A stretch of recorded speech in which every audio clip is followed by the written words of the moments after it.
Hello everyone and welcome back to this amazing channel. आज हम very excited because आज हम बायोलॉजी के बहुत ही ज़्यादा इंपॉर्टेंट टॉपिक्स को कवर करने वाले हैं, जैसे कि nutrition in plants and animal, circulatory system, respiratory system, digestive system, excretory system and much more through out the questions. हम क्वेश्चंस की हेल्प के माध्यम से सारे के सारे टॉपिक्स को कवर करेंगे। ये वीडियो सिर्फ क्लास 10th के लिए ही इंपॉर्टेंट नहीं है, ये गवर्नमेंट जॉब एस्पायरेंट्स के लिए भी इक्वली इंपॉर्टेंट है। आप चाहे 11th में हो, 12th में हो, ग्रेजुएशन में हो, ये सभी चीज़ें आपके, अगर आप साइंस स्टूडेंट हो तो आपके ये काम आने वाली है। तो let's get started without any further delay.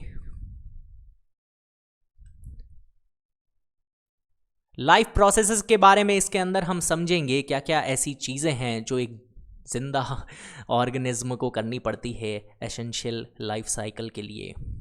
तो इसमें बॉडी सिस्टम्स के बारे में हम जानते हैं, जैसे कि हमारे हो गया सर्कुलेटरी सिस्टम, यानी कि ब्लड का जो पूरे बॉडी में फ्लो चलता है उसको सर्कुलेटरी सिस्टम कहते हैं। हार्ट जो पंप करता है और पूरे बॉडी के अंदर ब्लड जाता है। रेस्पिरेटरी सिस्टम, यानी कि जो हम सांस लेते हैं उससे एनर्जी बनाते हैं, ऑक्सीजन का जो है इनटेक करते हैं और कार्बन डाइऑक्साइड को बाहर फेंकते हैं। इसके अलावा डाइजेस्टिव सिस्टम, जो हम खाना खाएंगे, खाना खाने से लेकर के पूरा जो कॉम्प्लेक्स फूड है वो एकदम सिंपल चीज़ों के अंदर ब्रेक डाउन होगा और बॉडी हमारी क्या करेगी, उससे एनर्जी और न्यूट्रिएंट्स एब्जॉर्ब करेगी। ये सारी चीज़ें हम पढ़ेंगे इसके अंदर। तो पहला क्वेश्चन जो हमारा आता है, व्हाट इज़ ब्लड प्रेशर। हम कई बार कहते हैं बीपी हाई हो गया, बीपी लो हो गया, तो ये असल में बीपी है क्या? ब्लड प्रेशर जो है क्या होता है? देखो, हमारी बॉडी जो है उसके अंदर ब्लड फ्लो करेगा, बिल्कुल करेगा। हार्ट उसको पंप करेगा। हार्ट हमारी मोटर है, मोटर पंप है ना। जैसे हमारे घर के अंदर पानी का पंप लगाते हो, जैसे ही आप स्विच ऑन करते हो पाइप क्या हो जाता है, अगर वो सिकुड़ा हुआ पाइप हो, ठीक है, जैसे गर्मी में पाइप क्या हो जाता है, एकदम सिकुड़ा हुआ। जैसे ही आप मोटर ऑन करते हो पाइप क्या हो जाता है, वापस ऐसे पूरा का पूरा फूल जाता है। वो क्यों हो रहा है? क्योंकि उसमें पानी का प्रेशर लग रहा है। ये हमारा पाइप है ना, इसके अंदर से पानी बहता है। पानी जब बहता है तो पानी के मॉलिक्यूल्स क्या करते हैं, इसके वॉल्स पे प्रेशर लगाते हैं। अब सेम ही चीज़ ब्लड के अंदर होता है। ब्लड में क्या करेगा, हार्ट जो है प्रेशर लगाएगा और वो जो पूरा का पूरा ब्लड यहाँ से जा रहा होगा वो आर्टरी की वॉल्स के ऊपर प्रेशर लगाएगा। प्रेशर लगाएगा तो ब्लड प्रेशर होगा, इसी को हम कहते हैं blood pressure. Blood pressure is the force exerted during the flow of blood against the lateral walls of arteries, यानी कि आर्टरीज की वॉल्स पे जो ब्लड फ्लो क्या करेगा, एक प्रेशर एक्सर्ट करेगा, उसको ब्लड प्रेशर कहते हैं। वो कुछ इस तरीके का होता है। ये हमारी हार्ट, यहाँ पे मोटर पंप हो रही है, यहाँ से जो ब्लड जा रहा है वो क्या करता है, यहाँ पे प्रेशर क्रिएट करता है। ये आर्टरी के ऊपर प्रेशर क्रिएट हो रहा है, ये देखो ऐसे फूल फूल के जा रही है एकदम, इसको कहते हैं ब्लड प्रेशर। समझे? Very good. इसके अलावा give any two difference between artery and when. तो मैंने जैसा बताया, आर्टरी जो होती है वो हार्ट से डायरेक्टली कनेक्टेड है, मोटी होती है, अंदर की तरफ होती है। वेन्स जो होती है वो क्या करती है, जो बाहर की तरफ आपको दिख जाती है, हाथ पे आई हुई ऐसे नसें नसें दिख रही होती है ना, वो वेन्स हैं। यानी कि वेन्स क्या करती है, इनके अंदर जो मेजर डिफरेंस है वो ये है कि वेन बॉडी से हार्ट तक जो लेकर के जाती है, टिश्यूज ऑफ बॉडी से जो हार्ट तक लेकर के जाती है, दैट आर वेन्स। और आर्टरीज क्या होती है, वापस आपके ब्लड को, blood back away from heart to tissues of the body, यानी टिश्यू से हार्ट तक कौन लेकर के जाएगा, वेन्स, और हार्ट से टिश्यूज तक कौन लेकर के जाएगा, आर्टरी। वेन्स जो होती है वो स्किन के काफ़ी क्लोज होती है, इसलिए आप उनको देख पाते हो डायरेक्टली, और ये क्या होती है, बहुत ही अंदर की तरफ होती है। उसके साथ में ये लेस मस्कुलर होती है, आप देख सकते हो बहुत नरम नरम सी होती है आपकी नसें, तभी तो आशिक आवारा लोग इसको काट देते हैं क्यों? क्योंकि ये बहुत ही नाजुक सी होती है, ऊपर आ रखी होती है, स्किन के एकदम पास में होती है। और ये क्या होती है, बहुत ज़्यादा मस्कुलर होती है। जब अगर ब्लड फ्लो स्टॉप हो जाए तो वेन्स कोलैप्स कर जाती है, पिचक जाती है। बट आर्टरीज यूजुअली ऐसा नहीं करती, क्योंकि ज़्यादा मस्कुलर है, ज़्यादा मोटी है, इस वजह से। Next, what do you understand by double circulation. The most important question है ये, और बहुत ही ज़्यादा इंपॉर्टेंट रहता है, एग्जाम में हर साल पूछा जाता है, हाफ ईयरली नहीं तो फाइनल्स के अंदर ज़रूर आता है ये। Explain transport and exchange of oxygen and carbon dioxide with the help of schematic representation, यानी डायग्राम बना के बताएं। तो कोई दिक्कत नहीं है, हमारी जो ह्यूमन बॉडी है इसके अंदर 4 चैम्बर का हार्ट होता है। अब ये 4 चैम्बर का हार्ट करता क्या है, 2 बार सर्कुलेट करता है एक कंप्लीट साइकिल के अंदर। पूरे ब्लड को 2 बार सर्कुलेट क्यों करना पड़ता है? क्योंकि एक बार वो क्या करेगा, हार्ट हमारे पूरी की पूरी बॉडी सिस्टम के अंदर इसको लेकर के जाएगा इस तरीके से। देखो यहाँ पे हार्ट के चैम्बर्स हैं। हार्ट क्या करेगा, ब्लड को पंप करेगा। ये जो ब्लू ब्लू है ये डीऑक्सीजनेटेड ब्लड है, यानी इसमें ऑक्सीजन की मात्रा कम है। और ये जो है ये हमारे क्या है, ऑक्सीजनेटेड ब्लड है। ठीक है, कार्बन डाइऑक्साइड कैरिंग ब्लड को हम ब्लू की तरफ दिखा रहे हैं और ये रेड क्या है, ऑक्सीजनेटेड ब्लड है। हार्ट के अंदर दो साइकिल चलते हैं, एक ये नीचे चल रहा है, इसको सिस्टमिक सर्किट कहा जाता है क्योंकि ये बॉडी सिस्टम बॉडी टिश्यूज की तरफ जा रहा है अपार्ट फ्रॉम लंग्स। और एक जो पूरा सर्कल चल रहा होता है वो किसकी तरफ जा रहा होता है, लंग्स की तरफ। पल्मोनरी जहां भी आपको नाम दिखे ये लंग्स से रिलेटेड है। ठीक है, pulmonary artery, pulmonary vein, pulmonary circuit, ये सारा क्या है, लंग्स को रिप्रेजेंट करता है। ये ऊपर की तरफ जो है वो आपके लंग्स हैं। ठीक है, सी जो है लंग कैपिलरीज है, यहाँ पे लिखा हुआ भी है।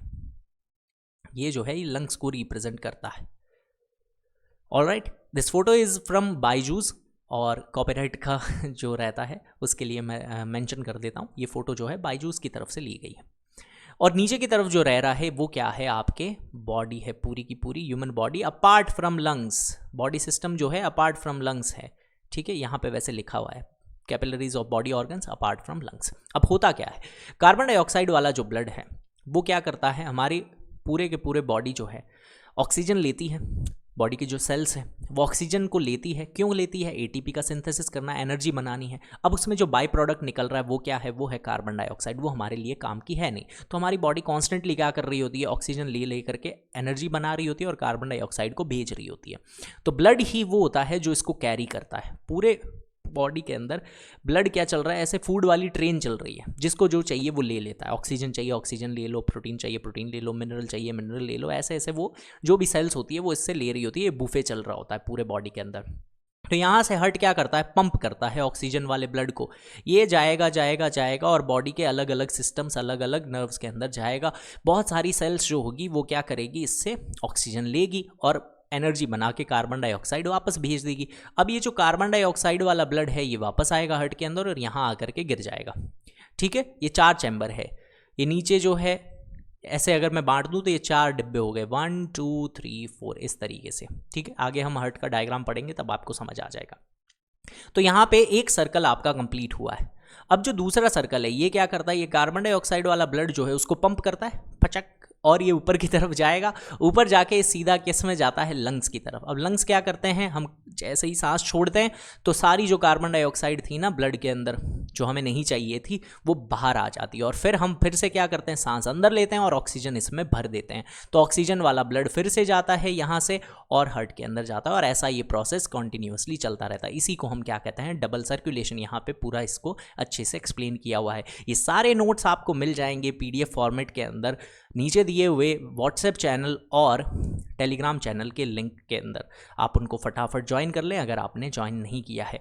ये पूरे के पूरे चीज़ को आगे बढ़ने से पहले मुझे एक छोटे से क्वेश्चन का आंसर आप बताएं। What is pH of distilled water? Distilled water की pH क्या है, इसको कमेंट करके जल्दी से बताएं। और ये यहाँ पे पूरा का पूरा मैंने इसके अंदर यहाँ पे बता रखा है एनिमेशन के थ्रू। देखो ध्यान से क्या हो रहा है, ये blue blue blood carbon dioxide वाला इस पहले चैम्बर के अंदर गिरा, ये यहाँ से आगे की तरफ जाएगा और ये नीचे गिर के ब्लड ने पंप किया और ये सीधा किस में चला गया, लंग्स के अंदर। लंग्स से ये ऑक्सीजन भर के वापस आएगा, इसमें गिरेगा और फिर से पंप होके ये बॉडी सिस्टम के अंदर चलेगा। समझ गए, ये है आपका double circulation. Next thing is draw a label diagram of nephron, explain the process of urine formation. तो नेफ्रॉन क्या होता है, देखो हमारे बॉडी के अंदर एक चीज़ होती है जिसका नाम है किडनी, और एक नहीं ये दो होती है। किडनी जो होती है वो कुछ इस तरीके की होगी। किडनी के अंदर क्या होते हैं, there are millions of nephrons, इस तरीके से है। ठीक है, किडनी हमारी क्या करती है, ब्लड को फिल्टर करती है और यूरिन का फॉर्मेशन करती है, यानी जो भी वेस्ट प्रोडक्ट होता है उसको यूरिन के थ्रू पास आउट करवा देती है, जिसमें मोस्टली क्या होते हैं आपके यूरिया या अमोनियम, जो भी वेस्ट रहेगा वो सब। तो इसके अंदर एक किडनी के अंदर there are millions of nephrons. अगर मैं इतने से पार्ट को जूम करके दिखाऊं तो वो कुछ ऐसा दिखेगा। ये आपका क्या है, नेफ्रॉन। ऐसे बहुत सारे होते हैं, मैं फिर से बता देता हूं, ऐसे मिलियंस ऑफ नेफ्रॉन्स होते हैं किडनी के अंदर। और ये जो कलेक्टिंग डक्ट आपको दिख रही है ना, इसमें जितने सारे पाइप लगे हैं इसमें बहुत सारे नेफ्रॉन्स यहाँ कनेक्टेड होते हैं। जैसे ये एक कनेक्टेड है ना, ऐसे बहुत सारे कनेक्टेड होंगे और लास्ट में ये एक पाइप निकल के आता है, ठीक है। मिलियंस ऑफ पाइप्स इसमें कनेक्टेड होते हैं, इसमें तो चलो 4-5 ही दिख रहे हैं। होता क्या है इसके अंदर पूरा का पूरा मैं आपको बताऊंगा कि ये ग्लोमेरुलर फिल्ट्रेशन कैसे चल रहा है। इसको ग्लोमेरुलस कहा जाता है। यहाँ पे एफरेंट आर्ट्रियोल है और यहाँ पे क्या है, एफरेंट आर्ट्रियोल। इसमें थोड़ा सा ही फर्क है ए और ई का। यहाँ से ब्लड अंदर जा रहा है, वापस जा रहा है, इस तरीके से, ठीक है। तो ब्लड क्या लेकर के आता है, इसमें पानी भी होगा, इसमें अननेसेसरी चीज़ें भी होगी जो हमारे बॉडी को नहीं चाहिए। तो ये यहाँ पे जैसे ही आता है ग्लोमेरुलर फिल्ट्रेशन, जिसको अल्ट्रा फिल्ट्रेशन कहता है, जो मेजर पार्ट ऑफ फिल्ट्रेशन है वो यहीं कंप्लीट हो जाता है। आगे तो सिर्फ यूरिन का फॉर्मेशन ही चल रहा है। तो यहाँ पे बॉडी मतलब बॉडी क्या, ग्लोमेरुलस जो है वो इसको क्या करता है, फिल्टर करता है। कैसे, ब्लड इसके अंदर आएगा, इससे फिल्टर होगा, इसके अंदर छन्नी लगी हुई है, ठीक है। वो क्या करेगी, फिल्टर कर देगी। जो बड़े बड़े पार्टिकल होंगे उसको तो ये जाने देगी, जैसे कि रेड ब्लड सेल्स हो गई, है ना, और जो चीज़ें होगी जो हमारे बॉडी को चाहिए, मिनरल्स वगैरह हो गए। और वो जो पानी वगैरह होता है, वो पानी अमोनिया जो है वो यहाँ से क्या हो जाता है, फिल्टर हो करके आगे की तरफ जा रहा होता है नीचे, ठीक है। बोमेन कैप्सूल में जाएगा, फिर यहाँ से पीसीटी यानी प्रॉक्सिमल कॉन्वोल्यूटेड ट्यूब्यूल के अंदर जाएगा। यहाँ पे रीअब्जॉर्प्शन होता है। मैं आपको बताता हूँ अच्छे से इस जगह पे, देखो इधर। फर्स्टली क्या होता है, ग्लोमेरुलस में गया, यहाँ से क्या होगा, स्मॉल सॉल्यूट जो है उनको हम क्या कर लेते हैं, फिल्टर कर लेते हैं। जो लार्ज सॉल्यूट होते हैं वो ब्लड के साथ चाहिए, वो चले जाते हैं अपने आप। अब जो है आगे की तरफ इसके अंदर जाएगा, ये जो है पीसीटी, ये क्या करती है, कुछ आयंस का रीअब्जॉर्प्शन करती है। क्योंकि कई बार इसमें जब आपने छलनी में छाना तो कुछ अननेसेसरी चीज़ें जो हैं वो तो आई, पर नेसेसरी चीज़ें भी साथ में आ गई। तो इसमें क्या होगा कि जो नेसेसरी चीज़ें हैं उनको वापस क्या करेगा, वो रीअब्जॉर्ब करेगा। क्योंकि गलती से हमने क्या कर दिया, कुछ अच्छी अच्छी चीज़ें भी तो रख ली, तो वापस क्या होती है, उसका रीअब्जॉर्प्शन होता है। फिर ये टॉक्सिन्स को हटाता है और फिल्ट्रेट की पीएच को क्या करता है, बैलेंस करता है। पीएच वैल्यू बैलेंस करनी पड़ती है। आगे की तरफ ये जाएगा, ये डिस्टल ट्यूब है, सॉरी डिस्टल ट्यूब नहीं, आगे की तरफ ये जाएगा डिसेंडिंग लूप के अंदर। डिसेंडिंग लूप जो है, या इसको हेनलीज लूप भी कहा जाता है, यानी यहाँ पे डिसेंड हो रहा है, नीचे जो जा रहा है ना। एसेंट मतलब ऊपर जाना, डिसेंड मतलब नीचे जाना, ये बात आपको ध्यान रखनी है। तो ये डिसेंडिंग लूप है हेनली का। इसमें क्या होता है, aquaporins allow water to pass from the filtrate into the interstitial fluid. तो आगे क्या होता है, यहाँ पे वाटर को अलाउ किया जाता है। फिर इसके आगे की तरफ एसेंडिंग लूप है। डिसेंडिंग मतलब नीचे आना, एसेंडिंग मतलब ऊपर आना। ये क्या करता है, Na और Cl आयन को वापस क्या करता है, रीअब्जॉर्ब करता है। लूप ऑफ हेनली से ये पास होकर के डिस्टल ट्यूब की तरफ जाएगा, जो क्या करेगा, selectively secretes and absorb different ions to maintain the pH and electrolytic balance. ठीक है, ये आगे की तरफ क्या रहेगा कि ये सेलेक्टिवली सीक्रेट करेगा, एब्जॉर्ब करेगा अलग अलग आयंस को, कई चीज़ों को बनाएगा, कई चीज़ों को क्या करेगा, एब्जॉर्ब करेगा, और ब्लड की पीएच को और इलेक्ट्रोलाइटिक बैलेंस को मेंटेन करेगा। इसके बाद में जो बच गया वो सब का सब क्या है, वेस्ट है। वो आगे की तरफ क्या कर लेता है, कलेक्टिंग डक्ट आपकी एब्जॉर्ब कर लेती है। जितनी भी जो आपके नाइट्रोजनस वेस्ट रह गया है उनको आपको आगे की तरफ, ये यहाँ से कहाँ पे जाएगा, ये जाएगा यूरेटर के अंदर। ठीक है, यूरेटर के अंदर ये जाएगा। उसके बाद में आपको जब ज़्यादा आपको प्रेशर फील होगा या जब भी आपकी बॉडी सिग्नल देगी, आप यूरेथ्रा के थ्रू यूरिन को पास आउट कर देंगे। ये है urine formation. Right any 2 events occurring during the process of photosynthesis. तो एक बार हम फोटोसिंथेसिस के तीनों चीज़ों को ही समझ लेते हैं कि होता क्या है। 3 इवेंट्स होते हैं फोटोसिंथेसिस के अंदर। सबसे पहले एब्जॉर्प्शन होता है लाइट एनर्जी का। तो यहाँ से ये जो सन है ये लाइट एनर्जी दे रहा है, हमारी जो लीफ होती है वो उसको क्या करती है, एब्जॉर्ब करती है। क्लोरोफिल जो होता है उसको आगे जा करके क्या करता है, लाइट एनर्जी को केमिकल एनर्जी में चेंज करता है। ठीक है, इससे ATP और NADPH बनता है, यानी एनर्जी बनती है। फिर क्या होता है, storage of chemical energy in the form of sugars, यानी कि जो आपका ग्लूकोज है उसके फॉर्म के अंदर इसको स्टोर कर दिया जाता है। दीज इवेंट्स ऑकर ड्यूरिंग, पहला तो क्या होता है, लाइट रिएक्शन, और एक होती है केल्विन साइकिल जिसको डार्क रिएक्शन भी कहा जाता है। Alright students, very good. तो लाइट रिएक्शन लाइट के प्रेजेंस में होती है, डार्क रिएक्शन लाइट के प्रेजेंस के बिना भी होती है। तो ये है, तो फर्स्ट और सेकंड जो प्रोसेस है वो तो किस में होता है, लाइट के प्रेजेंस में। ये जो होती है डार्क रिएक्शन होती है, इसको केल्विन साइकिल बोलते हैं। आगे हम पढ़ेंगे इसके बारे में।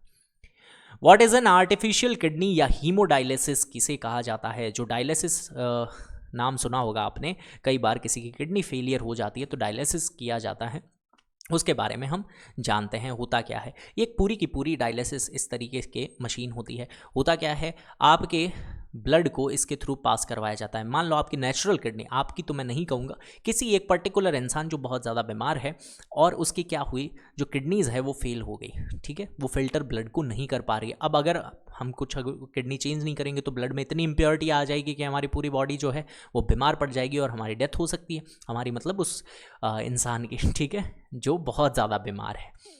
तो उसकी वजह से अब क्या किया जाता है, यहाँ पे ब्लड पंप लगाया जाता है, उसके थ्रू आपका जो ब्लड जिसके अंदर क्या हो रहा है, इम्प्योरिटीज़ है, उसको इसके डायलिसिस करवाया जाता है और इस पूरी की पूरी मशीन के थ्रू पास करवाया जाता है। तो यहाँ से ब्लड जो है सीधा सीधा जाएगा और इसका पूरा मैंने एनिमेटेड भी दे रखा है शायद, चलो कोई बात नहीं, उसी को ही बताते हैं फिर।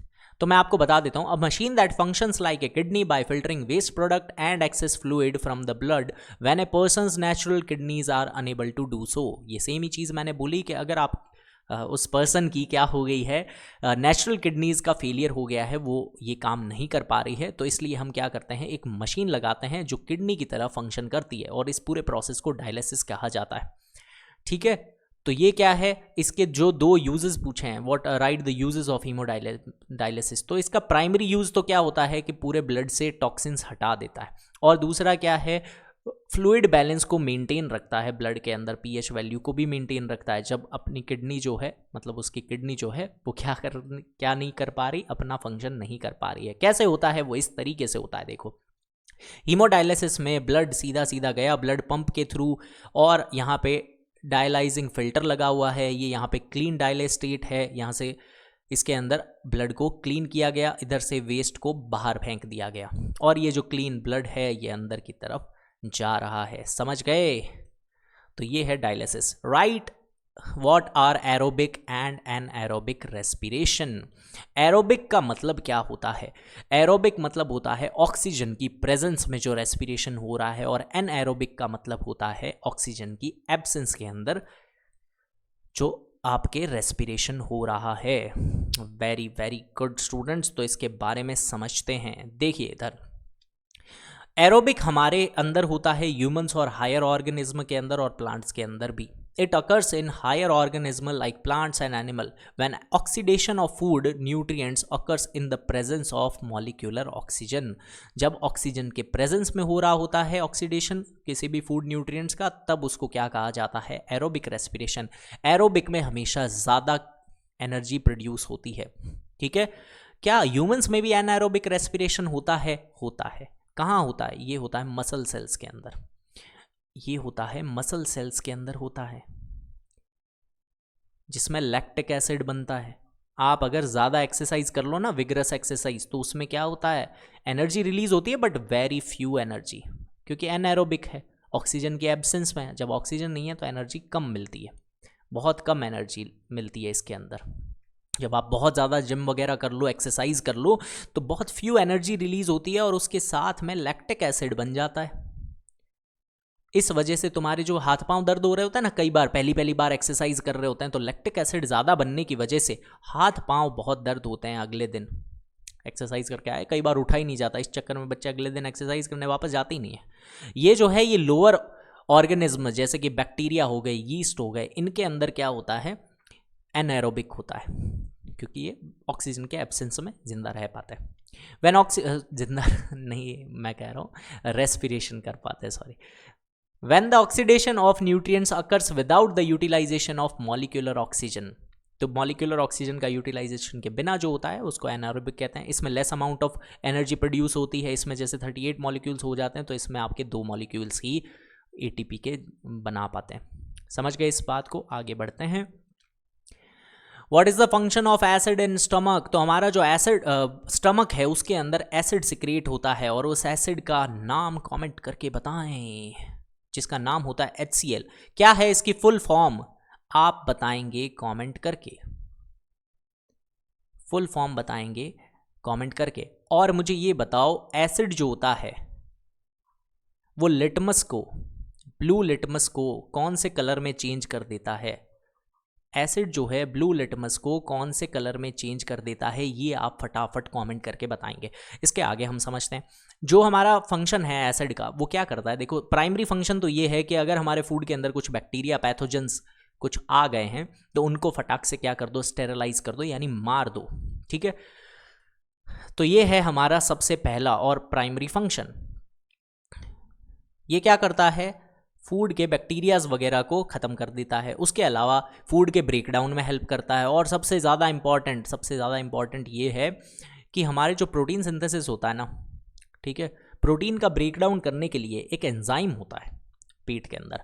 वो सिर्फ और सिर्फ तभी एक्टिव हो सकता है जब जब जब जब एक सेकंड देखो, क्योंकि मुझे ये ब्लर थोड़ा सा दिख गया था, इसको सही करता हूँ मैं, अभी सही है। देखो हमारे जो पूरे स्टमक है ना, उसके अंदर क्या होता है, एक एंजाइम होता है जो कि होता है पेप्सिन। पेप्सिन जो पेप्सी कोला वाला नहीं है, बट हाँ एक तरीके से आप समझ सकते हो क्या होता है। देखो पेप्सिन को एक्टिवेट करने के लिए एसिडिक पीएच चाहिए होती है, एसिडिक एनवायरनमेंट चाहिए होता है। तो एसिड जैसे ही हमारा स्टमक सीक्रिएट करता है, भाई उसको पता चल जाता है कि खाना आने वाला है, खाना आने वाला है, अब हमारा क्या है, एसिड बनाने का टाइम आ गया है, तो वो HCl का सिक्रेशन करता है। HCl पूरे के पूरे पेट के अंदर बन जाता है। बनते ही पेप्सिन एंजाइम एक्टिवेट हो जाता है। वो सिर्फ और सिर्फ एसिड से ही एक्टिवेट होता है, इसलिए उसकी ज़रूरत पड़ती है, मतलब एसिड की ज़रूरत पड़ती है। अब आप कहोगे कि सर इतना ज़्यादा कंसनट्रेटेड एसिड है, इसकी वजह से तो हमारी मौत हो सकती है। आप तो कह रहे हो HCl बहुत ज़्यादा तेज़ एसिड है, जिसको आप जैसे ही हाथ के ऊपर भी रख दो तो आर पार निकल जाए, इतना तेज़ एसिड है। तो वो हमारे स्टमक को ख़राब क्यों नहीं कर पा रहा है, ऐसा क्यों नहीं हो रहा, जैसे ही एसिड सीक्रेट हो रहा है हमारे पेट से फंवारे निकल आए एसिड के, ऐसा क्यों नहीं हुआ? Because of mucus layer. पूरा स्टमक जो है उसकी लाइनिंग है ना, इंटरनल लाइनिंग, उसमें क्या होता है, म्यूकस होता है जो प्रोटेक्ट कर लेता है। ठीक है, म्यूकस हमारे और भी जगहों में होता है, जैसे यहाँ पे आपके म्यूकस रहता है। कई बार आपको ज़्यादा जुकाम हो गया तो म्यूकस नाक से बाहर आ रहा होता है। ठीक है, तो म्यूकस की एक लेयर होती है जो क्या करती है, हमारे बॉडी को, मतलब बॉडी के स्टमक को हार्म होने से बचा लेती है। अब हम करते हैं आगे की बात। देखें इधर, उप्स, ये रहा पेन, कहीं भूल गया था मैं, ये रहा। तो ये प्रोटीन ब्रेकडाउन के लिए पेप्सिन को क्या करता है, एक्टिवेट कर देता है। Triggers the oesophageal sphincter to the throat. ये जो होता है ना, कैसे बताएं तुम्हें, ये तो कलर ही अच्छा नहीं है, ऐसे बताते हैं। देखो ये हमारा ईसोफिगस है, आगे जाकर के ये किस में जाएगा, स्टमक के अंदर। ठीक है, तो यहाँ पे क्या लगा हुआ होता है, ऐसे करके एक वॉल्व लगा हुआ होता है, इसको हम कहते हैं स्फिंक्चर। क्यों लगा हुआ होता है ये, क्योंकि जब पेट के अंदर चर्निंग मूवमेंट्स होंगे ना, ये ऐसे ऐसे हिलता है उड़ ऐसे ऐसे, ताकि वो एसिड के अंदर पूरा का पूरा खाना मिलता रहे। तो ये चर्निंग मूवमेंट हो तो उछल उछल के खाना वापस ऊपर ना चला जाए, इसलिए इसके अंदर क्या लगा हुआ होता है, ऐसे वॉल्व लगा हुआ होता है। जैसे हमारे फुटबॉल होती है ना, फुटबॉल के अंदर आप हवा भरते हो तो इधर क्या लगा हुआ होता है, एक वॉल्व लगा हुआ होता है। वो क्या करता है, हवा अंदर तो जाने देता है बट बाहर नहीं जाने देता है, ऐसा। तो इसके अंदर भी ऐसा होता है, स्फिंक्चर लगा हुआ। और ऐसा एक और स्फिंक्चर होता है, यहाँ पे भी होता है, पाइलोरिक स्फिंक्चर, नीचे भी होता है। दोनों तरफ स्फिंक्चर्स इसमें लगे हुए होते हैं। ठीक है, यहाँ से जो खाना है वो कैसे आता है, एकदम पेरिस्टाल्टिक मोमेंट करके अंदर घुस जाएगा वो। अंदर घुसते यहाँ पे है एसिड एसिड एसिड, अंदर गिरा और यहाँ पे पेप्सिन जो है वो सिक्रिएट हो गया। ये पूरा मैं डाइजेशन आपको बताऊंगा, अभी तो हम सिर्फ फंक्शन ऑफ एसिड ही समझ लेते हैं। तो ये क्या करता है, ईसोफिगल स्फिंक्चर को ट्रिगर कर देता है। उसके अलावा क्या करता है, पाइलोरिक स्फिंक्चर को भी ट्रिगर करता है, क्योंकि देखो जब खाना अंदर आएगा प्रोसेस होके फिर बाहर भी तो जाएगा, तो बाहर के लिए भी दोनों तरफ जो लगे हुए थे ना वॉल्व, उनको क्या करना पड़ेगा, खोलना बंद करना पड़ेगा।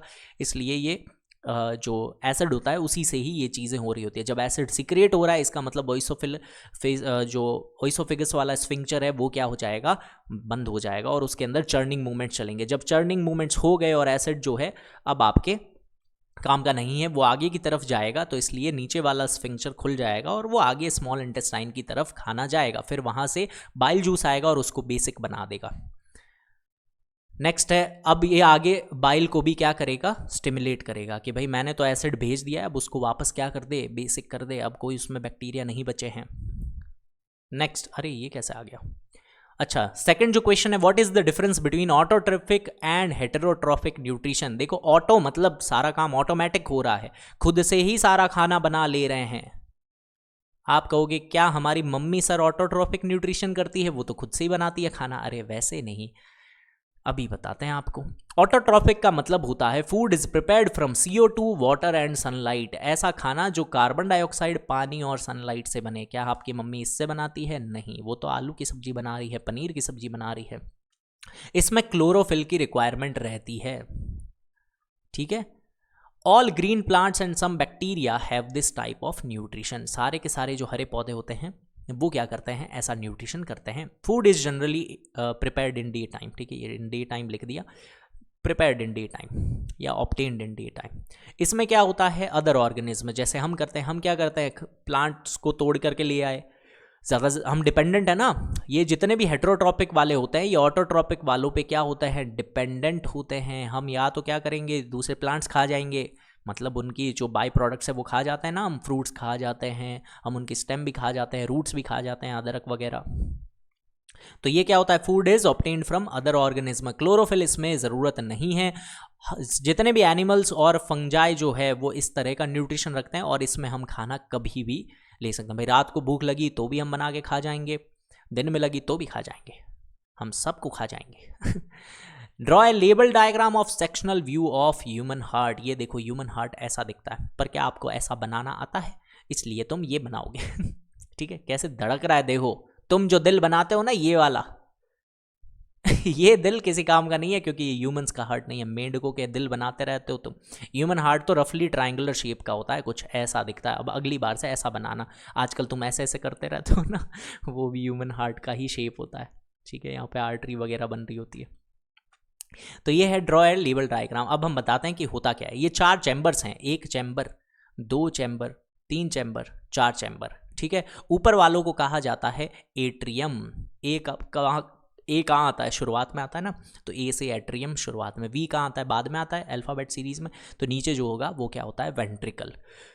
अब इसके अंदर होता क्या है, वो सारी चीज़ मैंने बता दी। ब्लू वाला जो है वो सारा का सारा क्या है, कार्बन डाइऑक्साइड वाला। रेड वाला क्या है, आपके ऑक्सीजन वाली चीज़ है। यहाँ से जो है वो ब्लड आता है, इसको वेना केवा कहा जाता है, जो कि अपर बॉडी से सारा का सारा आपके ब्लड को लेकर के आ रही होती है, ठीक है।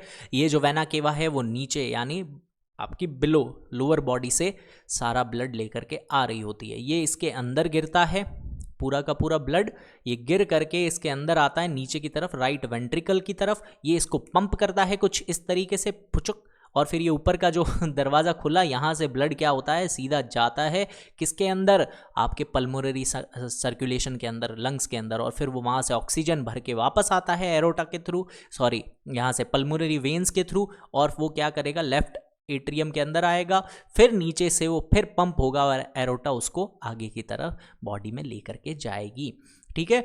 डबल सर्कुलेशन आप पहले से समझ चुके हो। नेसेसरी क्यों है वो मैं आपको बता देता हूँ, क्योंकि इसके अंदर ये ज़्यादा एफिशिएंट है, ज़्यादा एनर्जी बना पाता है, और पूरे के पूरे बॉडी के सर्कुलेशन को ज़्यादा अच्छे से मेंटेन कर पाता है। क्योंकि हम क्या है, थोड़े एडवांस स्पीसीज़ है, तो हमें एडवांस एनर्जी भी चाहिए, इसलिए डबल सर्कुलेशन हमारे लिए बहुत ज़्यादा ज़रूरी है। बार बार ब्लर क्यों हो रहा है, क्या दिक्कत आ रही है ये।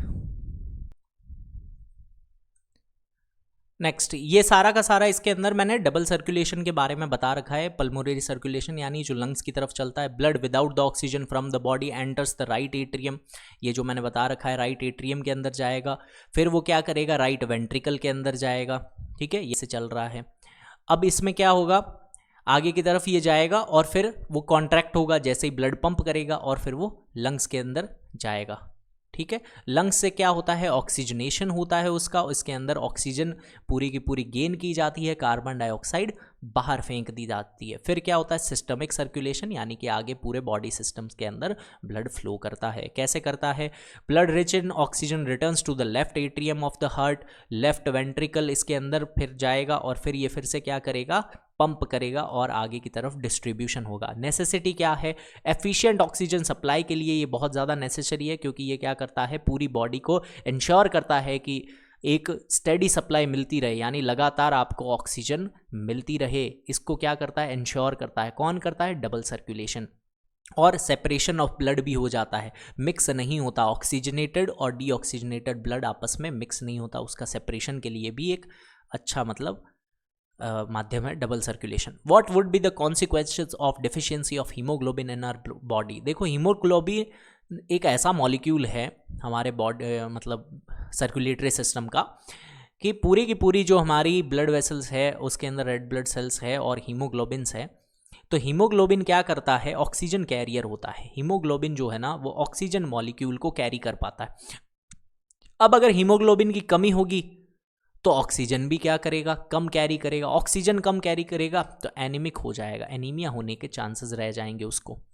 देखें ध्यान से, हीमोग्लोबिन एक ऐसा पिगमेंट है जो ऑक्सीजन सप्लाई के लिए बहुत ही ज़्यादा यूजफुल होता है, क्योंकि ऑक्सीजन पानी के अंदर सॉल्यूबल नहीं होती कि पूरे ब्लड के अंदर एकदम तरल पदार्थों में मिल करके बहती रहे, इसलिए हमें हीमोग्लोबिन की ज़रूरत पड़ती है।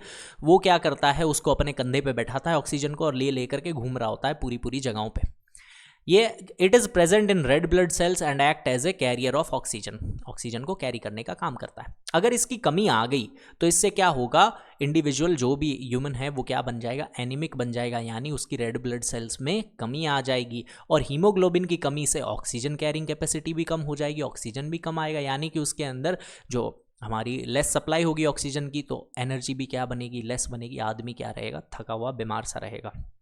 ठीक है, तो ये है वीकनेस आने लग जाएगी और यही सब है कि लेस सप्लाई ऑफ ऑक्सीजन होगी।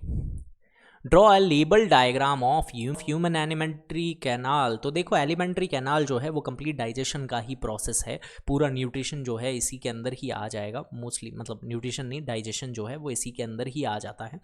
ये बहुत ही ज़्यादा लंबी होती है एक्चुअल में, आपके जो ह्यूमन बीइंग है ना उससे भी 5 से 6 गुना ज़्यादा हाइट अगर ले लो तो वो सिर्फ एलिमेंट्री कैनाल की हाइट है। कहाँ से कहाँ तक होती है ये देखो, माउथ से ही आपका डाइजेशन शुरू हो जाता है, खाना सूंघने से ही। ठीक है, तभी आपके मुंह में सलाइवा बनने लग जाता है, कहते हैं ना मुंह में पानी आ गया, तो वहीं से ही शुरू हो जाता है। अब ह्यूमन एलिमेंट्री कैनाल के बारे में समझ लेते हैं।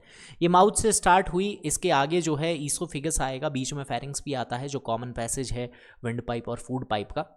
यहाँ से ये जाते जाते सीधा जाएगा स्टमक के अंदर। ठीक है, स्टमक के अंदर आगे जो है आपने अभी पढ़ा भी कि एसिड वगैरह सिक्रिएट होगा, उसकी वजह से क्या होता है, आपके पेप्सिन जो है वो एक्टिवेट होता है, फैट के डाइजेशन में हेल्प करता है, वो मतलब ब्रेक डाउन करने में हेल्प करता है। इसके आगे की तरफ ये जो है स्मॉल इंटेस्टाइन की तरफ जाएगा। ये सिर्फ नाम की स्मॉल है क्योंकि इसका डायमीटर कम है, डायमीटर कम है इसलिए इसका नाम स्मॉल इंटेस्टाइन रख दिया गया। असल में ये सबसे ज़्यादा लंबा और बड़ा पोर्शन है पूरे के पूरे एलिमेंट्री कैनाल का। तो ये बहुत ज़्यादा कॉइल्ड होता है, बहुत ज़्यादा इसके अंदर इस तरीके से, ये ह्यूमन बीइंग से भी मतलब ऐसे समझ लो 6-7 मीटर की इसकी लेंथ होती है, तो काफ़ी लंबी होती है ये, 6-7 नहीं 5-6 मीटर की होती है, सॉरी। तो ये जो है इससे आगे कनेक्ट होता है आपके लार्ज इंटेस्टाइन, लार्ज इंटेस्टाइन के थ्रू खाना जाएगा और वो रेक्टम के अंदर जा करके एनस के थ्रू पास आउट हो जाएगा। यहाँ पे एक्सक्रिएशन चल रहा है। ऑलराइट स्टूडेंट, ये है आपके एलिमेंट्री कैनाल, सबके सबको मैंने बता दिया है। एलिमेंट्री कैनाल के अंदर 2 जो पार्ट हैं वो एक्स्ट्रा होते हैं, वो होते हैं लिवर और पेनक्रियाज। ये एकदम इस पार्ट का मतलब पूरे कैनाल का तो हिस्सा नहीं है, बट ये आपके डाइजेशन का हिस्सा रहते हैं, डाइजेस्टिव सिस्टम का हिस्सा रहते हैं। फैट के डाइजेशन को समझाएं और ये कहाँ होता है। देखो फैट का डाइजेशन, मेजर जो भी डाइजेशन होता है ना वो हमेशा स्मॉल इंटेस्टाइन में ही होता है। ठीक है, मेजर डाइजेशन साइट जो है वो स्मॉल इंटेस्टाइन ही है। क्या इसको लिखने की ज़रूरत है क्या, छोड़ो, मैंने शायद इसको भी टाइप कर रखा है आगे। ये यहाँ पे डाइजेशन के बारे में बताया गया है, ये देख लो, खाना गया थट पेट के अंदर, फिर ये स्मॉल इंटेस्टाइन, फिर यहाँ से जूस वगैरह निकले और ये लार्ज इंटेस्टाइन और फिर रेक्टम और फिर बाहर। इतना कितना फास्ट निकल गया भाई, इसमें टाइम लगता है। ठीक है, ये तो सिर्फ इसमें फास्ट हो गया। Explain the digestion of fat in our body, और ये कहाँ होता है। तो मैंने बताया कि बड़े बड़े मॉलिक्यूल्स होते हैं जो कि कहाँ जाते हैं, फिर स्मॉल इंटेस्टाइन के अंदर। फिर क्या होगा, लिवर इसके अंदर अपना बाइल सॉल्ट, बाइल जूस देगा, पेनक्रियाज अपना पेनक्रियाटिक जूस देगा। अब ये जो बाइल सॉल्ट्स ये काम क्या करते हैं, ये बड़े बड़े लार्ज फैट ग्लोब्यूल्स को स्मॉलर ग्लोब्यूल्स के अंदर चेंज कर देते हैं ताकि पेनक्रियाटिक एंजाइम जो लाइपेज है वो इसके ऊपर एक्ट कर सके, इसको डाइजेशन में हेल्प कर सके। This is referred as emulsification of fat. ये प्रोसेस कहाँ होता है? स्मॉल इंटेस्टाइन के अंदर। ये कैसे होता है पूरा मैंने यहाँ पे बताया हुआ है। स्मॉल इंटेस्टाइन में क्या क्या होता है? फैट जो है बाइल के प्रेजेंस में फैट ड्रॉपलेट्स होती है। फैट जो है पैनक्रियाटिक लाइपेज के अंदर डाइग्लिसराइड और मोनोग्लिसराइड के अंदर चेंज होता है, फिर आगे फैटी एसिड और ग्लिसरॉल बनता है। ये सारा जो है एक फ्लो चार्ट के थ्रू मैंने यहाँ पे समझा दिया। Next, what is the role of saliva in digestion of food? यानी जो लार है ये देखो तो ये जो है ये हमारे फूड के डाइजेशन में कैसे हेल्प करता है? तो इसके अंदर एक एंजाइम होता है जिसका नाम होता है सलाइवरी अमाइलेज। वो सबसे ज़्यादा हेल्प करता है। वो क्या करता है? स्टार्च जो आपके खाने के अंदर आ गया है उसको माल्टोज में चेंज करने में हेल्प करता है। समझ गए? और उसके अलावा ये क्या करता है? आपके खाने को निगलने के लिए ईजी बनाता है। और कैसे बनाएगा ईजी? उसमें मॉइस्चर डाल करके। ये जो होता है ना चिपचिपा होता है, मॉइस्चर होता है इसके अंदर, तो खाना इजीली आप क्या कर सको? निगल सको। इसलिए सलाइवा का यूज़ होता मतलब काम होता है, ये प्राइमरी फंक्शन भी होता है। It changes the pH level of food to alkaline. बहुत ज़्यादा एल्कलाइन बना देता है ताकि स्टार्च का ब्रेक डाउन ईजिली किया जा सके। Next, chemical reaction of photosynthesis and event. देखो इवेंट तो हम पहले भी पढ़े थे फोटोसिंथेसिस के। केमिकल रिएक्शन के बारे में मैं बता देता हूँ। इवेंट हम पढ़ चुके हैं। एब्जॉर्प्शन होता है लाइट का, क्लोरोफिल उस पर एक्ट करता है, फिर एनर्जी बनाता है। इस एनर्जी का जो है एटीपी और एनएडीपीएच, इसका आगे क्या होता है? रिडक्शन होता है कार्बन डाइऑक्साइड का, और इससे कार्बोहाइड्रेट्स बनते हैं यानी ग्लूकोज बनता है। तो ये कैसी है इक्वेशन? देखो, कार्बन डाइऑक्साइड के मॉलिक्यूल्स जो है वाटर के प्रेजेंस में, CO2 कार्बन डाइऑक्साइड पानी है, ये किसकी प्रेजेंस में? सनलाइट की प्रेजेंस में क्लोरोफिल क्या करवाता है? फोटोसिंथेसिस, और क्या बनवा देता है? ग्लूकोज। और उसके साथ क्या रिलीज होती है? ऑक्सीजन। हमें कहते हैं ना पौधे लगाओ बहुत सारे ताकि ऑक्सीजन मिले, क्योंकि वो क्या करेंगे? अपना खाना बनाएंगे और ऑक्सीजन रिलीज करेंगे। समझे इतनी सी बात को? आगे बढ़ते हैं। Draw a label diagram of human respiratory system. तो हमारा रेस्पिरेटरी सिस्टम कुछ इस तरीके का दिखता है। इसके अंदर क्या होता है? ऊपर होता है नेजल पैसेज। यहाँ से आप सांस को अंदर लेते हो, यानी हवा को अंदर लेते हो, हवा अंदर जाएगी। यहाँ पे माउथ कैविटी भी है, ये यहाँ पे कॉमन पैसेज भी है। कई बार मुंह से भी सांस ले रहे होते हैं, ज़्यादा भाग लेते हैं है इस तरीके से, तो ये माउथ कैविटी है। यहाँ पे एक कॉमन पैसेज होता है। बट नाक से सांस लेना क्यों ज़रूरी है? क्योंकि इसमें नोज हेयर्स होते हैं, नॉस्ट्रिल्स जो है ना, यहाँ पे नोज हेयर्स होते हैं। वो क्या करते हैं? फिल्टर कर देते हैं हवा को, और अगर बहुत ठंडी हवा है तो उसको गर्म भी कर देते हैं। ठीक है, इतने सारे वहाँ पे नोज हेयर्स होते हैं, उनका एक फंक्शन है, ऐसा नहीं है कि वो किसी काम के नहीं। यहाँ पे होता है फेरिंग्स, ये है लैरिंग्स। फेरिंग्स एक कॉमन पैसेज है किसके लिए? विंड पाइप और फूड पाइप दोनों के लिए। लैरिंग्स आप वॉइस बॉक्स कहते हो। यहाँ पे है ट्रैकिया। अब ये ट्रैकिया क्या है? देखो, ट्रैकिया के अंदर रिंग्स होती है, कार्टिलेजेस, ऐसे ऐसे रिंग्स होगी। अब ये रिंग्स क्यों है इसके बाहर बार? ताकि आपकी विंड पाइप कोलैप्स ना कर जाए। असल में जब कोई जैसे कभी इंसान सुसाइड करते हैं तो ये ट्रैकिया जो कार्टिलेजेस रिंग्स होती है, यही क्या होती है? ब्रेक डाउन हो जाती है। इसकी वजह से उसकी विंड पाइप क्या हो जाती है? कोलैप्स कर जाती है, चिपक जाती है आपस में। ये पाइप जो है, जैसे ही आप सांस छोड़ते हो तो इसमें कुछ बचेगा नहीं, पिचक जाएगा ना, इसलिए। तो ये जो रिंग्स होती है ये कोलैप्स करने से इसको बचा लेती है ताकि दम घुट के मौत ना हो जाए। फिर ये आगे जाकर के ट्रैकिया दो पार्ट्स में डिवाइड हो जाता है, जिसको क्या कहा जाता है? ब्रोंकाई। एक होता है तो ब्रोंकस बोला जाता है, दो है तो ब्रोंकाई। ये दो के अंदर बट जाएगा। ये ट्रैकिया है इस तरीके से, ये आगे जाकर के क्या हो जाएगा? ब्रोंकाई। ये दो एक एक ब्रोंकस है, दोनों ब्रोंकियाई हो गए। फिर इसके आगे भी इनकी क्या होती है? बहुत सारी ब्रांचेस होती है। बहुत सारी क्या होती है? ब्रांचेस होती है, जिनको ब्रोंकियोल्स कहा जाता है। बहुत सारी ब्रांचेस होगी ऐसे।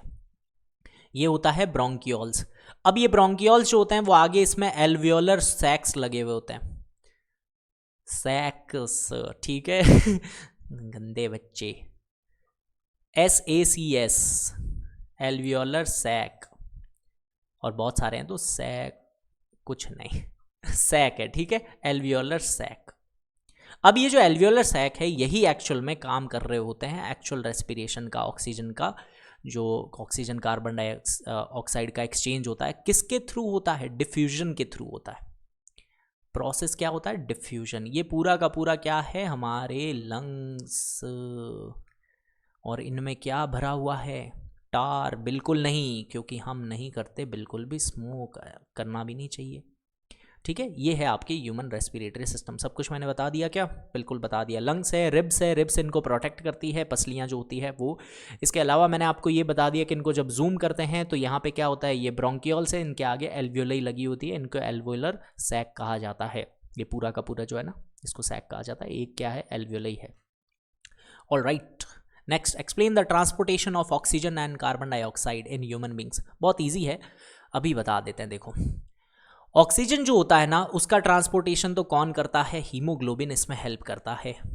हीमोग्लोबिन हेल्प करता है। क्यों? क्योंकि देखो, ऑक्सीजन जो होता है वो पानी में डाइल्यूट नहीं होता है जल्दी से, पानी में आप इसको नहीं मिला के ले जा सकते, अदरवाइज तो इसकी ज़रूरत ही नहीं पड़ती। तो हीमोग्लोबिन अपने कंधे पे ऑक्सीजन को कैरी करता है कि भाई चल मेरे साथ चल, ठीक है, पूरे बॉडी में ले लेके घूम रहा होता है, जिसको भी ऑक्सीजन चाहिए होता है उसके लिए। उसके अलावा कार्बन डाइऑक्साइड जो होता है वो पानी में इजीली सॉल्युबल होती है, तो इसलिए ये क्या होती है, मोस्टली ब्लड के थ्रू ही चल रही होती है। ये देखो, द रेस्पिरेटरी पिगमेंट हीमोग्लोबिन जो होता है वो क्या करता है, ऑक्सीजन को लेकर के घूम रहा होता है। ट्रांसपोर्ट ऑफ कार्बन डाइऑक्साइड, ये क्या होती है, सॉल्युबल होती है पानी के अंदर, इसलिए ये क्या होती है, पूरे के पूरे बॉडी टिश्यूज़ के अंदर डिजॉल्व फॉर्म में ही चल रही होती है। ब्लड प्लाज्मा इसको लेकर के घूम रहा होता है और ये लंग्स के थ्रू क्या हो जाती है, फिर डिफ्यूज़ हो जाती है और वापस ऑक्सीजन के अंदर चेंज हो जाएगी, कार्बन डाइऑक्साइड बाहर निकल जाएगी। नेक्स्ट, रेस्पिरेशन क्या है? तो आप कहोगे सर सांस लेना, ना बेटे ना, एकदम खराब डेफिनेशन है तुम्हारी। रेस्पिरेशन असल में ऑक्सीजन और कार्बन डाइऑक्साइड का ट्रांसफ़र है इन और आउट ऑफ सेल। किसके लिए? प्रोडक्शन ऑफ एनर्जी के लिए। रेस्पिरेशन एनर्जी प्रोडक्शन प्रोसेस होती है, ना कि ब्रीदिंग। ब्रीदिंग अलग है, ब्रीदिंग होता है सांस लेना छोड़ना। रेस्पिरेशन क्या होता है, एनर्जी बनाना, उसको कहते हैं, क्योंकि ये क्या करता है, ग्लूकोज के ब्रेक डाउन करके एनर्जी बनाता है। तो रेस्पिरेशन एनर्जी वाली प्रोसेस है, ब्रीदिंग सांस लेना है। Draw a label diagram of cross section of leaf, तो ये है आपकी पत्ती। इस पत्ती को जब हमने इतना सा काटा और माइक्रोस्कोप में रखा तो क्या निकल के आया कि क्यूटी, मैं तुमसे कल मिलूंगा तो ये है क्यूटिकल, ठीक है। इसके जस्ट नीचे क्या होता है, एपिडर्मिस। उसके बाद में क्या आता है, पेलिसाइड मीजोफिल। ये जो है इसको मीजोडर्मिस भी कहा जाता है, बट ये पूरा जो है ये क्या है, मीजोफिल। इसके नीचे है वेन्स, कि सर ये वेन्स हमारी वाली है, अरे नहीं भाई, इनमें अलग वेन्स होती है। ये है लोअर एपिडर्मिस, जो लीफ का निचला हिस्सा होता है, वो हल्का सा ब्राउनिश, मतलब हल्का सा चेंज ऑफ कलर होता है इसके अंदर। इनमें क्या है, स्टोमेटल पोर्स हैं। स्टोमेटा क्या करता है पता है आपको, ये खुलता है बंद होता है, खुलता है बंद होता है, किसकी हेल्प से, गार्ड सेल की हेल्प से। वो आगे हम पढ़ेंगे। फिर कह रहा है transportation of food, F for food, F for phloem नहीं, P फॉर फ्लोएम। तो फ्लोएम जो होता है वो क्या करता है, ट्रांसपोर्ट करता है फूड का पूरे के पूरे प्लांट के अदर पार्ट्स के अंदर। समझे? बहुत अच्छे। तो explain the transportation of food and other substance in plant. ये रहा, transportation of food from leaves to other parts of the plant occurs in vascular tissue named as phloem. This process of, इसको translocation कहा जाता है, इस पूरी process को। Translocation कहाँ होता है, region of excess carbohydrates primarily mature leaves to regions where it is required through the phloem. तो क्या होता है, लीव्स से पूरे के पूरे जो कार्बोहाइड्रेट्स बनते हैं उसको अदर पार्ट्स प्लांट के पहुँचाने के लिए ये होता है। Energy rich carbon compound form during process of photosynthesis are transported out of the leaf to the other organs and tissues। Simple था कि लीव से क्या होगा, पूरे के पूरे प्लांट के अंदर ये आगे ट्रांसलोकेट होता है, मतलब अलग अलग जगहों पे जहाँ जहाँ चाहिए खाना वहाँ वहाँ ये पहुँचाते हैं, फ्लोएम जो होता है। Explain briefly the role of enzyme. तो मुझे सबसे पहले तो ये बताओ कि सलाइवा के अंदर कौन सा एंजाइम बताया था मैंने, वो कमेंट करो। सलाइवा का एंजाइम कौन सा है वो कमेंट करो जल्दी से, ठीक है। ये कमेंट करने के बाद मुझे ये भी बताओगे कि ट्रैकिया के अंदर कौन सी रिंग्स थी, ट्रैकिया में कौन सी रिंग्स थी, उनका नाम क्या था, अभी बताया था मैंने। ट्रैकिया की रिंग्स का नाम बताओ। अब हम पढ़ते हैं एंजाइम्स के रोल के बारे में। देखो, डाइजेस्टिव एंजाइम बहुत ज़्यादा ज़रूरी होते हैं कॉम्प्लेक्स फूड को सिंपल चीज़ों में ब्रेक करने के लिए। डाइजेशन होता ही यही है और एंजाइम उसमें हेल्प करते हैं। ये क्या करते हैं, each type of digestive enzyme targets specific nutrients and break them into basic components. तो ये क्या होता है, हर एक टाइप ऑफ एंजाइम जो होता है वो स्पेसिफिक कंपोनेंट्स के ऊपर वर्क करता है और उनको आगे बेसिक कंपोनेंट्स के अंदर ब्रेक डाउन करता है। ठीक है, जैसे कि अमाइलेज है, सोक्रेज, आइसोमाल्टेज, माल्टेज, लैक्टेज, ये क्या करते हैं आगे जाके इसको शुगर के अंदर करते हैं break down. Pepsin, trypsin, peptidase, ये क्या है अमीनो एसिड। लाइपेज जो है आगे जाके फैटी एसिड्स बनाता है। ये सब डाइजेस्टिव एंजाइम के फंक्शन है। इसको मैं यहाँ पे बहुत अच्छे से एक्सप्लेन किया हुआ है कि माउथ के अंदर क्या होता है। ओहो, आंसर यहीं मिल गया तुम्हें। ये किसका हेल्प करता है, break down of starch. Stomach के अंदर क्या होता है, ये जीआई ट्रैक मतलब गैस्ट्रोइंटेस्टिनल ट्रैक्ट, ये क्या करता है, HCl बनाता है और पेप्सिन को एक्टिवेट कर देता है। किसका डाइजेशन के लिए, प्रोटीन के। अदर एंजाइम्स भी होते हैं, ट्रिप्सिन एंड काइमोट्रिप्सिन, जो क्या करता है, पेनक्रियाज बनाता है। वो क्या करता है, वो भी आपके प्रोटीन को ब्रेक डाउन करता है। पेप्सिन और ट्रिप्सिन में सिर्फ इतना ही फर्क है, पेप्सिन एसिडिक में वर्क करता है, ट्रिप्सिन बेसिक के अंदर वर्क करता है। फैट का इमल्सिफिकेशन करवाते हैं किससे, गैस्ट्रिक लाइपेज से। ये फैट के लिए हो गया, ठीक है, ये फैट के लिए हो गया। फिर स्मॉल इंटेस्टाइन के अंदर बहुत सारे होते हैं, लैक्टेज है, माल्टेज है, सुक्रोज है, इरेप्सिन है। ये सारे क्या करते हैं, मिल्क, माल्टोज, सुक्रोज, न्यूक्लियोटाइड्स, ये सुक्रेज होगा, माल्टोज, सुक्रोज, इनके क्या करते हैं, ब्रेक डाउन के लिए एंजाइम हेल्प करते हैं। Next, label diagram of human heart पहले से हम पढ़ चुके हैं, ये रहा। What is the use of platelets in maintenance of human being. देखो प्लेटलेट्स, कभी भी चोट लग जाती है ना, आपको इंजरी हो जाती है और खून बहे जा रहा है, खून बहे जा रहा है, बहे जा रहा है, तो उस खून को जो बह रहा है, आपकी वेसल्स के अंदर इंजरी हो गई है, तो उसको फटाफट ब्लॉक कौन करता है, प्लेटलेट्स ब्लॉक करते हैं। वहाँ जा करके एक ऐसे जाली बना देते हैं, प्लेटलेट्स उसको ब्लॉक करते हैं कि खून इतना ना बह जाए इस पूरी नली से कि तुम मर ही जाओ। तुम तो नहीं मरोगे, जिसके चोट लगी है वो। समझ गए इतनी सी बात। तो ये चल रहा होता है। Which respiratory pigment is found in red blood cells. इसका नाम क्या है, इसका नाम है हीमोग्लोबिन।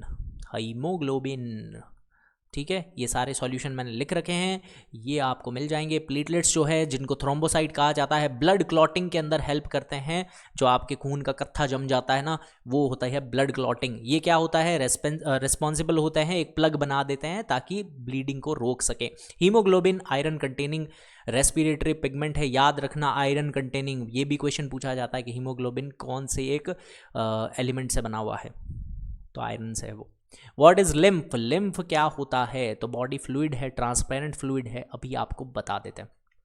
लिम्फ एक कलरलेस फ्लूइड होता है जो पूरे के पूरे लिम्फेटिक सिस्टम के थ्रू क्या होता है, अंदर सर्कुलेट होता रहता है। इसका मेन काम क्या है, एक फिल्टर है। किसके अगेंस्ट है ये फिल्टर, माइक्रो ऑर्गेनिज्म और ऑर्गेनिक वेस्ट जो आ जाते हैं, टॉक्सिन्स जो आ जाते हैं, डेब्रिस जो आ जाते हैं इनके अंदर। इसके अंदर लिम्फोसाइट्स होते हैं जो क्या करते हैं, इन्फेक्शन के अगेंस्ट वर्क करते हैं ताकि हम इन्फेक्शन से बचे रहें। ठीक है, ये है लिम्फ। ह्यूमन एक्सक्रिएटरी सिस्टम बहुत इंपॉर्टेंट डायग्राम है और बहुत सिंपल डायग्राम है, बहुत ज़्यादा बार पूछा जाता है बट बहुत इजी डायग्राम है इसका। तो ये है आपका ह्यूमन एक्सक्रिएटरी सिस्टम। इसके अंदर देखो सबसे ज़्यादा जो मेजर साइट ऑफ एक्सक्रिएशन है वो क्या है, किडनी है। किडनी के अलावा भी बाकी चीज़ें हैं। एक्सक्रिएशन देखो बहुत सारी चीज़ों का होता है, जैसे हमारी स्किन है वो भी एक एक्सक्रिएटरी ऑर्गन ही है, वो स्वेट जो है आपके पसीना को बाहर निकालती है, वो भी एक एक्सक्रिएशन ही हो गया। लंग्स जो है कार्बन डाइऑक्साइड को एक्सक्रिएट करता है। डाइजेस्टिव सिस्टम के अंदर एनस के थ्रू वेस्ट खाना बाहर आता है, ये सब भी एक्सक्रिएटरी ऑर्गन्स ही हैं। बट जो एक्चुअल एक्सक्रिएटरी सिस्टम है वो यूरिन फॉर्मेशन वाले पार्ट को ही माना जाता है, तो वो ये यहाँ पे है। तो इसमें क्या है, ये वेना केवा है, ये एरोटा है। इधर आ गई आपकी किडनी, किडनी से आगे क्या जाता है, यूरेटर जाता है। यूरेटर इसको, ये पाइप जो जा रहे हैं ये, फिर यहाँ पे क्या है, यूरिनरी ब्लैडर है, ये यूरिनरी ब्लैडर है, इसमें यूरिन कलेक्ट होता है, फिर ये यूरेथ्रा के थ्रू बाहर आ जाता है। समझ गए इतनी सी बात, वेरी गुड। अब बढ़ते हैं आगे। मुझे ये बताएं सबसे पहले कि मेजर साइट ऑफ डाइजेशन क्या था। मैंने आपको बताया ना major site of digestion, major site of digestion क्या था। नेक्स्ट, प्लांट जो होते हैं वो आपके एक्सक्रिएट कैसे करते हैं वेस्ट प्रोडक्ट को, तो प्लांट जो है ट्रांसपीरेशन के थ्रू करते हैं। ट्रांसपीरेशन कैसे, स्टोमेटा जो होता है वो खुलता बंद रहता है ना, तो इसके थ्रू बाहर आ रहे होते हैं। ठीक है, lenticels of stem and outer surface of stem fruits etcetera, इसके थ्रू ट्रांसपिरेशन होता है। आपको स्टेमेटल पोर्ट्स के अंदर जब कभी है ना आप ओस की बूंदे वगैरह देखोगे ना, तो वो असल में ट्रांसपिरेशन मतलब हाइडाथोड्स और होते हैं, ये भी एक तरीके से एक्सक्रीशन ही चल रहा है इनका। एक स्टोरिंग करते हैं, ये क्या करते हैं, कुछ ऑर्गेनिक वेस्ट जो होते हैं प्लांट के बार्क और लीव्स के अंदर स्टोर हो जाते हैं। छल जो होती है ना पेड़ का, जो बाहर की तरफ का तना होता है वो। डिफ्यूजन जो होता है, इसके अंदर भी गैसियस एक्सचेंज होता है डिफ्यूजन के थ्रू। डिफ्यूजन का मतलब क्या होता है, transfer of gas from higher concentration to lower concentration, ये होता है। ठीक है, गैस एक्सचेंज होती है इसके अंदर और इस तरीके से एक्सक्रिएशन होता है। नेक्स्ट, क्योंकि वीडियो ज़्यादा लंबा नहीं कर सकते हम, फिर तो बच्चे देखेंगे ही नहीं, इनको चाहिए शॉर्टकट। कौन सा एंजाइम जो है सलाइवरी ग्लैंड सिक्रिएट करती है, कमेंट फास्ट, फटाफट कमेंट कर दो, अच्छे बच्चे हो ना तुम तो। लिखा हुआ और है बताऊंगा नहीं मैं। Name of universal blood donor, universal donor होता है ओ, अंडा। ओ जो होता है वो यूनिवर्सल डोनर होता है, ठीक है, और ए बी जो होता है वो यूनिवर्सल रिसेप्टर होता है। अब ऐसा क्यों, देखो ये डोनेट कर सकता है किसी को भी, क्योंकि इसके अंदर क्या नहीं होते, कोई भी तरीके के एंटीजन नहीं होते। हमारी बॉडी में एंटीबॉडीज होती है। अब एंटीबॉडी क्या करती है, कोई भी फॉरेन पार्टिकल अलग कुछ दिख जाता है ना कि भाई ये तो कुछ अजीब सा ही दिख रहा है हमें, तो कोई अलग दिख जाता है तो ये अपनी क्या करती है, इम्यूनिटी वाले सिस्टम को ऑन करती है और इनको फाइट करने के लिए कुछ सोल्जर्स बनाना तैयार करती है, आपस में लड़ मरते हैं। अब इसमें क्या होता है, इसमें कोई भी तरीके का एंटीजन होता ही नहीं है, तो ये आप किसी को भी डोनेट कर दो तो बॉडी क्या करेगी, एंटीबॉडीज नहीं बनाएगी, कोई लड़ाई नहीं होगी और ब्लड जो है फ्लो कर सकता है। ये होता है यूनिवर्सल डोनर। ए बी जो होता है इसके अंदर कोई भी तरीके की एंटीबॉडीज नहीं होती, एंटीबॉडीज नहीं होती, इसलिए ये किसी से भी ले सकता है ब्लड को, कोई भी आ जाए इसकी बॉडी जो है एंटीबॉडीज बनाएगी नहीं, तो जब बनाएगी नहीं तो कोई भी तरीके की लड़ाई नहीं होगी। ये सारी चीज मैंने यहाँ पे लिख भी रखी है आपकी सहूलियत के लिए। Next, right the name of instrument which is used for the blood pressure, blood pressure को मेजर करने के लिए किसका यूज किया जाता है, तो इसका नाम है स्फाइग्मोमैनोमीटर। स्फाइग्मोमैनोमीटर इज ए मेडिकल इंस्ट्रूमेंट, किस लिए यूज होता है, ब्लड प्रेशर के लिए। और ये कैसा दिखता है, वापस बताऊं, ये देखो ऐसा। तो ये आपने देखा होगा कई बार, आप ब्लड प्रेशर मेजर करने जाते हो, यहाँ पे वो बांधता है और फुस फुस फुस फुस करते हैं और आपका ब्लड प्रेशर पता लगाता है। ठीक है, ये कैसे पता लगाता है, it measures blood pressure on the basis of force of moving blood in blood vessels, जो फोर्स लग रहा है ना ब्लड का ब्लड वेसल्स पे, उसको मेजर करके पता लगाता है। नेक्स्ट, रेस्पिरेशन क्या है, हम पहले से पढ़ चुके हैं। रेस्पिरेशन क्या है हम पहले से पढ़ चुके हैं, कोई भी दिक्कत इसमें नहीं है। एक और चीज़ मुझे बता दें, एक और चीज़ मुझे फटाफट बता दें, हीमोग्लोबिन कौन से एलिमेंट से बना हुआ है, हीमोग्लोबिन कौन से एलिमेंट से बना हुआ है, अभी मैंने आपको बोला भी था कि याद रखना ये किससे बना हुआ है, एलिमेंट। ठीक है, नेक्स्ट, रेस्पिरेटरी सिस्टम का लेवल डायग्राम हम पहले से बना चुके हैं, ये डन है पहले से। Explain the mechanism of respiration, respiration का मैकेनिज्म, वैसे तो मैंने बोल के पूरा समझा दिया था बट फिर भी आपको पूरा बता देते हैं एक बार कि क्या क्या होता है इसके अंदर। ठीक है, पूरी लिखा पढ़ी के अंदर सारी चीज़ लिखित में पड़ी है। ये देखो इधर, air moves in and out of the lungs due to difference in pressure, pressure के अंदर डिफरेंस होता है इसलिए लंग्स से अंदर और बाहर होती रहती है। गैसियस एक्सचेंज होता है, this occurs by diffusion in alveoli, alveolar जो आपको मैंने बताए थे सैक होते हैं उसके अंदर एल्वियोले होती है, वहाँ से क्या होता है ब्लड की छोटी छोटी वेसल्स जा रही होती है, वो क्या करती है डिफ्यूजन करती है, हायर कंसंट्रेशन से लोअर कंसंट्रेशन की तरफ भेजेगा। अगर बॉडी के अंदर कार्बन डाइऑक्साइड का कंसंट्रेशन ज़्यादा हो गया और बाहर एनवायरनमेंट में कम है तो वो क्या करेगी, बाहर जाएगी, और बाहर ऑक्सीजन का कंसंट्रेशन ज़्यादा है अंदर कम है इसलिए ऑक्सीजन अंदर आ जाता है, ऐसे चेंज होता रहता है।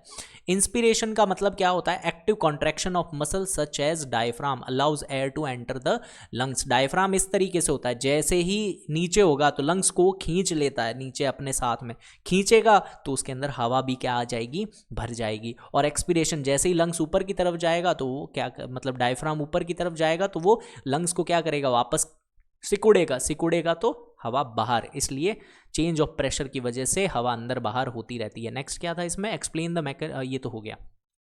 विच element take part in the formation of haemoglobin. अरे भाई फिर से आ गया ये तो, अभी मैंने कहा था कमेंट कर दो किस किसने आयरन कमेंट किया है, तो बिल्कुल सही आंसर है आपका। बढ़ते हैं नेक्स्ट क्वेश्चन की तरफ।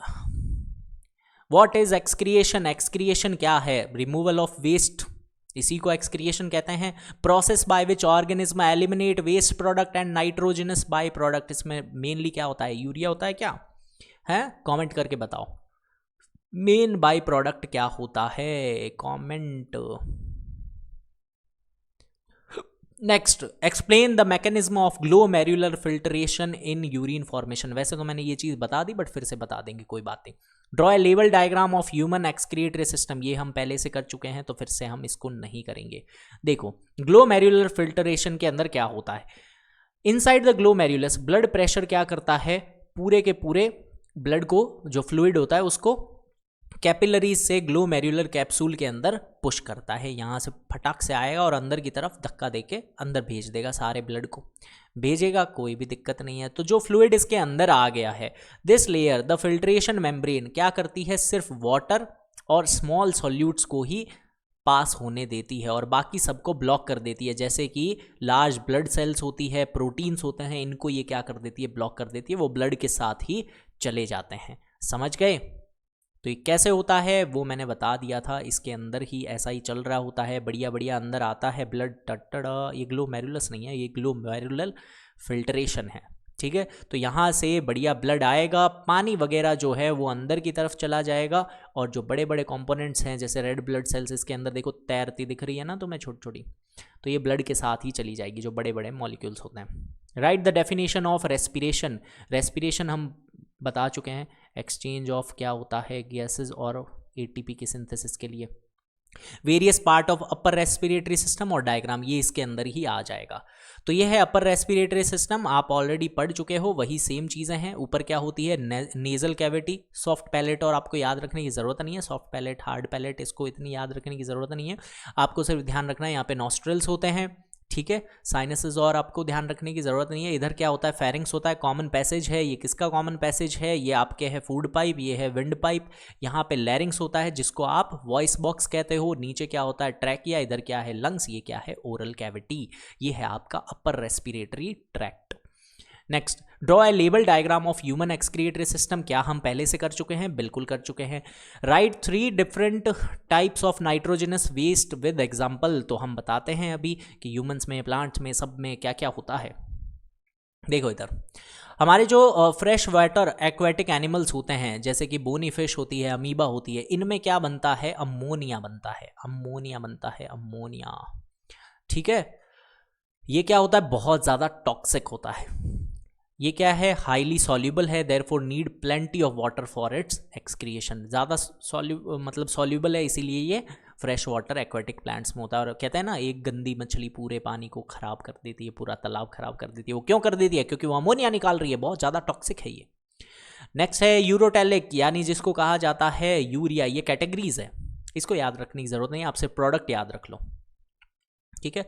यूरिया जो है ये लेस टॉक्सिक है, जैसे कि मैं बिल्कुल टॉक्सिक नहीं हूँ, लेस क्या हूँ ही नहीं मैं ठीक है। एग्जाम्पल क्या है, मैमल्स जैसे कि humans, dogs, marine fishes and amphibians like frog and toads. तो इसमें क्या होता है, ह्यूमंस वगैरह यही होता है, कम सॉल्युबल होता है, इसलिए इसके अंदर कम वाटर की ज़रूरत होती है, इसलिए हम क्या करते हैं, यूरिन के थ्रू इसको पास आउट कर पाते हैं, हमें पानी के अंदर पूरे दिन रहने की ज़रूरत नहीं पड़ती है, या ज़्यादा पानी की, इतनी ज़्यादा पानी की ज़रूरत नहीं पड़ती है। नेक्स्ट है यूरिक एसिड, ये है लीस्ट टॉक्सिक, ये किस में होता है, बर्ड्स में, रेप्टाइल्स, हो सांप भी कम टॉक्सिक निकले ह्यूमन से, शिट। आज से ये कहना बंद कि भाई तू तो सांप निकला, सांप पाल रहा था मैं, क्योंकि सांप तो कम टॉक्सिक निकले, ह्यूमंस ज़्यादा टॉक्सिक है। तो ये इनसॉल्युबल होते हैं, इसलिए इनको बिल्कुल ही कम पानी की ज़रूरत पड़ती है, क्योंकि डायरेक्ट यूरिक एसिड ये फ्लश आउट कर देते हैं। नेक्स्ट नेक्स्ट नेक्स्ट, बस यही था क्या, हाँ बस यही था। नेक्स्ट है हार्ट, जो है किस सिस्टम का पार्ट है। देखो हार्ट जो है वो सर्कुलेटरी सिस्टम का पार्ट है। मुझे एक बात बताएं जल्दी से बताएं कि ये जो है ब्रोंकाई, ये कौन से सिस्टम का पार्ट है, कौन से सिस्टम का पार्ट है, आप बताएंगे मुझे। नेक्स्ट, कौन सा इंस्ट्रूमेंट यूज किया जाता है ब्लड प्रेशर को मेजर करने के लिए? बहुत ही इजी क्वेश्चन, आप खुद मुझे कमेंट करके बता दें। हम सब कुछ पढ़ चुके हैं, अब जो क्वेश्चंस आएंगे वो सिर्फ रिपीटेड है। डबल सर्कुलेशन नेसेसरी क्यों है? हम पहले से पढ़ चुके हैं ये भी आप कमेंट करके बताएं। Explain 3 events that occur during the process of photosynthesis, ये भी हम पढ़ चुके हैं, बट स्टिल मैं आपको बताऊंगा नहीं बताऊंगा, बिल्कुल नहीं बताऊंगा, क्योंकि ये आपको क्या करना है, ये करना है सॉल्व और किस पे भेजना है, इन नंबर्स पे आपको भेज देना है। यहाँ पे जो नंबर दिख रहा है ना, इन पे भेज देना है। Explain the mechanism of human lung for exchange of gases, अभी बताते हैं। देखो लंग्स का वैसे तो मैंने फंक्शन बीच में बोल बोल के आपको बताया था, अब हम आपको दिखा के बताएंगे, खुद का सीना फाड़ के। मैंने यहाँ पे वीडियो रिकॉर्ड किया है खुद का, एकदम सामने सेल्फी रख के, स्नैपचैट का फिल्टर लगा के देखो इधर तो आपको दिख ही रहा होगा, एकदम सुंदर सा लग रहा हूँ मैं, गोरा चिट्टा, पसलियाँ बाहर आ गई है, कई दिनों से खाना नहीं दिया मम्मी ने। Inhalation and exhalation of air in lungs, होता क्या है, एयर को अंदर लिया गया, रिब्स क्या होती है, बाहर आती है। ये देखो ये बाहर आ रही है ना, ऐसे बाहर की तरफ निकल रही है। क्यों निकल रही है? क्योंकि लंग्स इसके अंदर अपनी हवा भर रहे हैं। एक सेकंड, कॉल आया है। सो वेलकम बैक कॉल आ गया था, सॉरी। अभी वापस हम शुरू करते हैं। देखें इधर हो क्या रहा है, जैसे ही आप सांस ले रहे हो और आपके फेफड़ों में हवा जा रही है और रिब्स क्या हो रही है, बाहर की तरफ आ रही है। डायफ्राम क्या करता है, नीचे की तरफ इसको खींचता है। यहाँ पे एक डायफ्राम लगा हुआ है, ये इसको नीचे की तरफ खींच रहा है। देखो ये लंग्स नीचे आ रहे हैं ना, तो ये खींचने की वजह से इसके अंदर हवा भर जाती है। क्लियर है इतनी सी बात? जैसे ही आप इसके अंदर क्या करते हो, हवा को वापस बाहर की तरफ फेंकते हो, तो डायफ्राम ऐसे ऊपर की तरफ जाता है। डायफ्राम ऊपर की तरफ, जब भी आप देखोगे ना छोटा बच्चा सो रहा है तो उसका पेट ऐसे ऊपर नीचे होता दिख रहा होता है। वैसे तो आपका भी हो रहा होगा अगर आप मोटे हो तो नहीं, मोटे नहीं भी हो तो भी होता है ठीक है।